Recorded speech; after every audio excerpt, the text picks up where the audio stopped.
Hey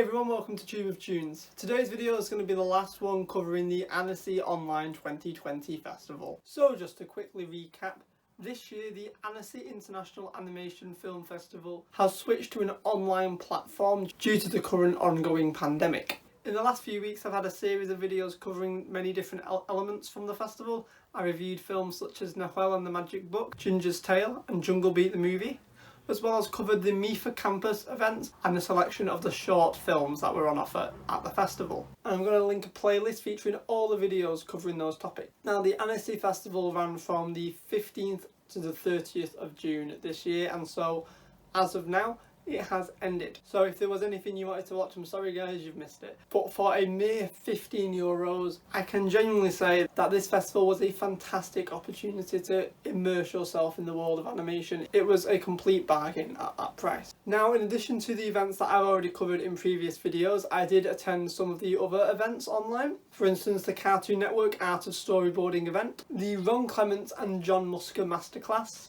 I watched work in progress screenings for My Love Affair with Marriage, Cuphead the series and the Baba Yaga VR game.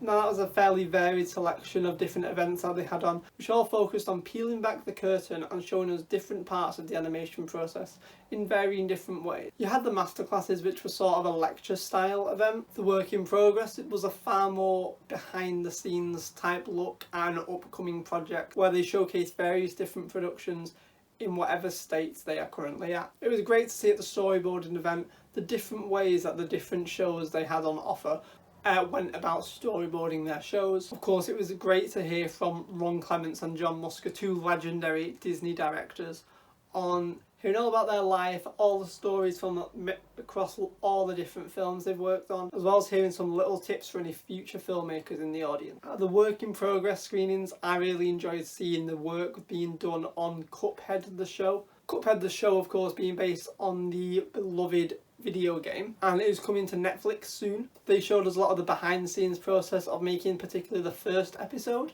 and that show just looks amazing. I can't wait for it to come out. It's all been hand animated. It looks stunning and I'm really looking forward to seeing that. Another thing that was available on offer for a weekend was the first episode of The Making of Frozen 2 Into the Unknown. Now, this is actually a 6-part series that debuted on Disney Plus not that long ago, but the first episode was made available for attendees of the Annecy Festival regardless of if they had Disney Plus or not. Now, because the festival actually had so much to offer and had an end date on it, I actually chose not to watch this because I already have a Disney Plus subscription, and I opted to watch it after the festival had ended. But I will say, after having watched it, I'm only 2 episodes in, but the first episode that was on offer at Annecy was actually a really insightful look at the animation process that was being done on Frozen 2 and was set across about a 6-month period. As the later episodes go on, they start to be slightly more focused, whereas the first episode was a more broader overview of the making of the film. And although yes, it is part 1 of a 6-part series, the first episode that was available on Annecy definitely gave a really good sense of how they made the film, the feeling people had working on the project. So I think it was a really nice thing to see on offer. But like I said, for me it wasn't a major draw because it's something I can come back to since I already have that subscription. But of course, Disney Plus isn't actually available in every territory, and the Annecy Festival was open to all, so I imagine for attendees in any of those territories it was a nice thing for them to see. Now of course there was much more on offer than I was able to make my way through, and there were so many things that I actually did want to see, but I just didn't get round to for various reasons, or I forgot they were on the platform, and I do want to discuss maybe the whys of that a little bit later. Now, the Annecy Online this year was announced roughly about 3 or 4 weeks before the festival took place. It was announced after the fact that the Annecy Festival had been cancelled as an event for people to attend. However, even though that is when the online festival was announced, however, it is likely they were working on this idea a little before that. Regardless of when they actually started to get to work on producing the online festival I must say, they without a doubt did it in an incredibly fast turnaround. They were able to put together what was essentially a miniature streaming service in the space of around a month, which, as we can imagine, is definitely not an easy feat. I'm sure there was a lot of programming involved. I'm sure they had to get a lot of server space to store all this footage and make it streamable to us, as well as design a user interface that was easy for attendees of multiple languages to find their way through. And overall, I think they did a really good job of that. It was a fairly easy user interface to find your way around and select the films you wanted to. Although I will say it wasn't perfect. Now, the festival is offered in French and in English. And as such, there are two versions of the website that you can click on at the top, and it's meant to translate things. Now, I did find when I switched the site over to English, not everything translated exactly. However, I was exploring in Google Chrome, and a simple right click allowed me to Google Translate the entire page into English, and it was far easier to get around then.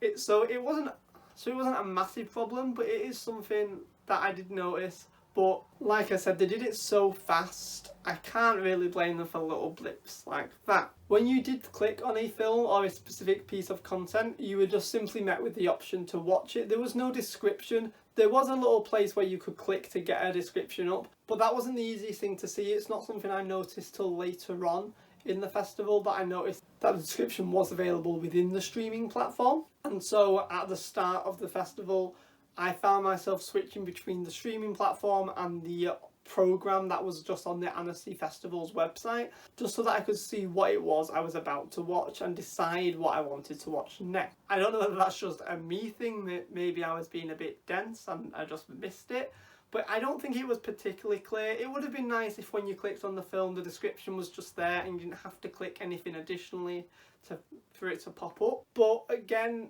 like I said, they threw this streaming service together incredibly fast. These are really just minor nitpicks and things that I'd want to see improved upon if the festival were ever to offer something remotely similar to this again, although hopefully next year the festival will be just in person. I will say I did find some of the categories confusing, the way things were split into masterclasses, making ofs and work in progresses, particularly because the work in progress featured some legacy content from previous festivals, and so it could sometimes get confusing to remember what was in what category. And yes, it is true that in the normal festival these things would be categorized as such. The categories you would find each screening in a festival is less important, as it is just colour coded. On the categories of each screening would find themselves in a live festival is slightly less important, because most people are just looking at the timesheet of the festival and just deciding what they do and don't want to go to based on the times things are on and the location. Whereas in the online festival, everything obviously was grouped by the category, and so I did find that a little confusing. I found myself forgetting certain things were available in certain categories. Again, that might just be a me thing, but the way everything was laid out in like the different categories and you had to scroll through each category did make it harder to find certain things. If you knew what you were looking for, you would be able to just look it up in the program and go straight to it and find it. If you knew what you were looking for, you would be able to find it. However, I do think if you were just looking for something to watch,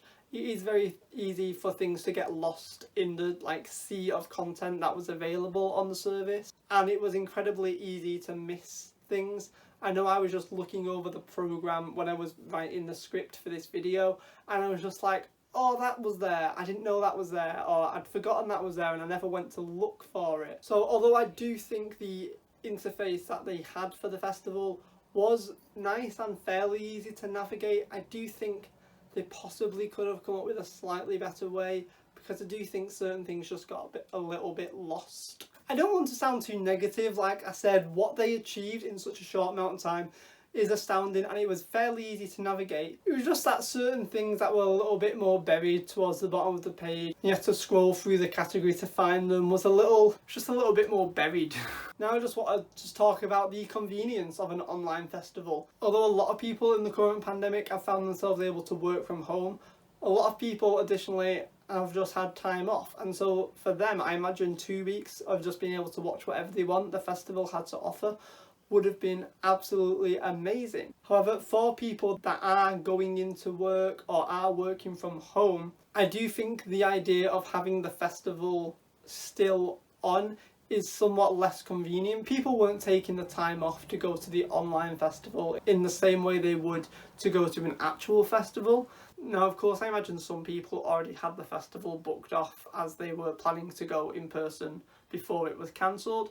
And so for those people, they may have just had a week to binge the festival before they had to go back to work during the second week. So in that way, it is really convenient. The fact that you could watch whatever you wanted in pretty much whatever order, unless it was a live event, meant you weren't held to a specific schedule, and you wouldn't have events that were clashing because you could watch whatever you wanted whenever you wanted. However, if you were working from home, I do think trying to find the time to fit the festival into your schedule might have proved a little bit challenging, being able only to fit the festival in on weekends or after a long day of work. So for those people, it definitely might not have been quite as convenient. However, those people also might not have been able to attend the festival at all if they had not originally booked it off to go in person. Now, I know for me, although I've not actually had a job or had to work from home, I've been working almost full time on this YouTube channel, and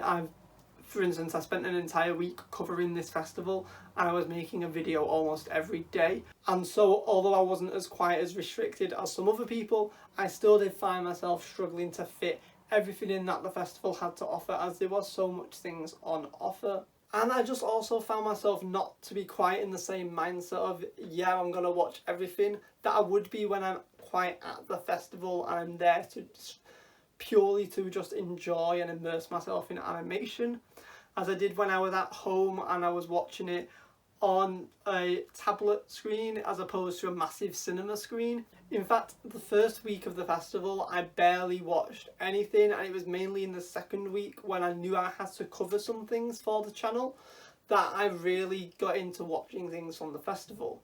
And so I found myself, even though the festival had 2 weeks on offer, I really limited myself to mainly just that second week, which definitely was a mistake. I thought I could fit most of it in. Unfortunately, I wasn't able to. Now, obviously, that's my bad, but I know there will be other people out there that had a similar experience. They were working or they were busy in the day, and because their mind wasn't strictly on Annecy, as it would be if when you are attending the festival in person, you find yourself not prioritising everything the festival had to offer and not making the most of your admission. Of course, admission was only €15 as opposed to the usual €65. So if you weren't able to watch as much as you would have at the festival, you certainly aren't missing out, and it was still certainly a good deal. And of course, I'm sure we all would have preferred to attend the festival in person with the beautiful weather Annecy has to offer and the lovely scenery. Now, the festival featured 6 different intros created by Goblin's Academy that traditionally relate to a different day of the festival and would be played at the start of every screening that was on that day. Now, these were great and they're all actually still available on the festival's YouTube channel. However, I will say, because I wasn't actually attending a screening, I found myself skipping them at pretty much every screening. I'd watched them the one time and I was quite satisfied. I didn't feel the need to keep watching them, as you had to select the intro as a separate video file to the film or short or whatever presentation it was you were watching. And I do think it would have been nice had they all just been edited in, although I suppose then I wouldn't have had the option to skip it as much. I would have had to manually fast forward it.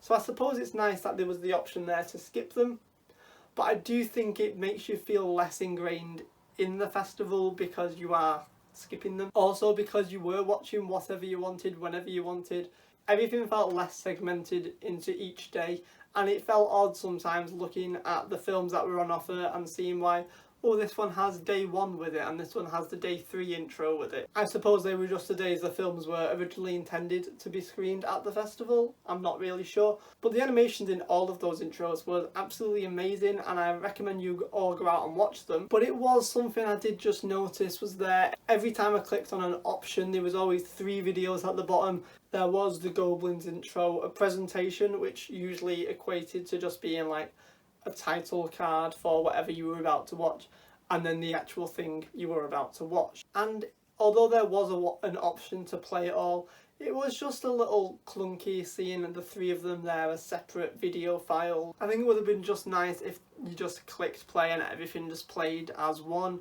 rather than waiting for each video file to load. I also think that would have been something nice in the short. Each short was listed as a separate video file, and although yes, that gives you the option to skip certain shorts if you weren't interested in some, the fact that each time you watched a new short the player sort of stopped and then reloaded, and you have to reload a subtitle track if you're watching multiple shorts that weren't in English. That was a little bit of a pain. I don't know if that was just limited to the tablet I was watching it on. Maybe if you're watching it in other browsers it wouldn't have been a problem. I'm not entirely sure, but it was something that was a little bit frustrating, the fact that I had to keep selecting English subtitles every single time, especially when I was already on the English version of the site. I just wanted to default to French subtitles with every video. It's a little annoying, but it wasn't too big an issue. And whilst we're speaking of intros, I didn't notice a Welcome to Annecy intro this year. For instance, every year, although Annecy will always have the intros specific to each day of the festival, they will normally just have a fairly general intro welcoming you to the festival, saying I hope you enjoy things.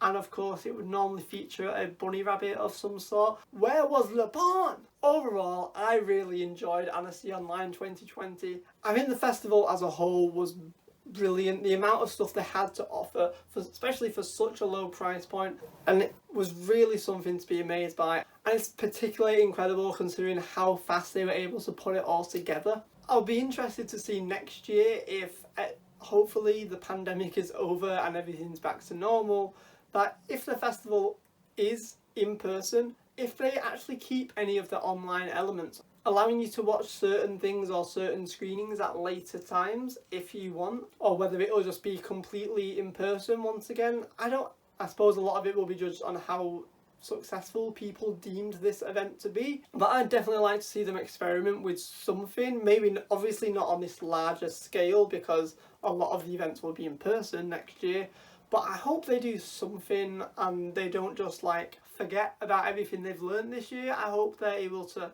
take certain things on board and maybe have some sort of online presence next year as well. I'd definitely be interested in it, even if I hope to attend the festival next year in person. But I think this is definitely something that's interesting, maybe for people who can't attend for whatever reason, or for people who would like to watch certain things at a later date. I know it's been a fairly scrambled video, quite a long video, so if you've got this far, thanks for watching guys. So if you've got this far in the video, you must have enjoyed it. Please give it a like. But yeah, this is just sort of my thoughts on Annecy Festival this year. I think it's been really good, but there's just minor things that I think they could improve on if they ever had to do something like this again. Touch wood they don't. But overall, this is just a wrap up on my thoughts and feelings from the Annecy Festival. Overall, really positive. I've enjoyed the experience. Just a few minor things that maybe they could improve on in the future if they ever have to create something even remotely similar to this. Maybe a smaller thing next year, I'm not sure. If you want to see more videos covering different topics to do with animation, hit subscribe and that notification bell to be notified the next time I make one of these videos.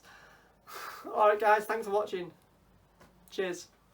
Thanks for watching Tube of Tunes. If you want more from the channel, hit subscribe. If you want to keep up to date with what's going on, follow us on our socials. Hope you liked it. Cheers.